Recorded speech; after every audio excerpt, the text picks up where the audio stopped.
রে শাস্তি, হ্যাঁ শাস্তি, ঘরে ঢুকতে দেওয়া হবে না আজকে? হ্যাঁ, তোমার আজকে শাস্তি, শাস্তি পূরণ করো। এ দেখো বন্ধুরা, বৃষ্টি তো কমে গেছে, জল কাদা হয়েই গেছে, আকাশটা পুরো একদম থমথমে হয়ে আছে। এই যে আবার বৃষ্টি আসবে কিনা জানা নেই, দেখেছো? আস্তে আস্তে সন্ধে হয়ে আসছে, আবার বৃষ্টির জন্য চিন্তা। বৃষ্টি যেমন স্বস্তি দিচ্ছে তেমন ক্ষতিও করছে না, কারণ আমার ঘর থেকে জল পড়ছে, ওই জন্য চিন্তার বিষয়। ওদিকে দেখো সব কটা খেয়ে দিয়ে একটু খেতে দিয়েছিলাম, সব এই যে বাটি ফাঁকা ফাঁকা করে রেখে দিয়ে সব যে যার মতন দৌড়িয়েছে, সব বৃষ্টির ভয়ে কোথায় কোথায় পালাচ্ছে। এই দেখো, বুঝেছো?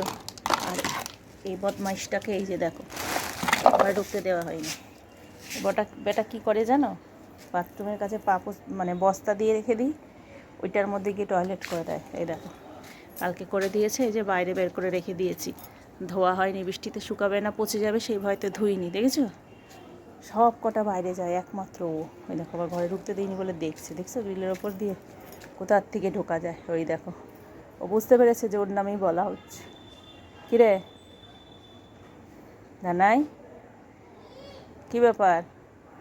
কান খাড়া করছে দেখো আবার। কিরে, ওদিকে তো আমাদের পুচি রানীর শরীর খারাপ করেছে, পুচি রানী ঘরের থেকে আজকে বেরোচ্ছে না। খেতে দিলাম, খেয়ে দিয়ে আবার শুয়ে পড়লো।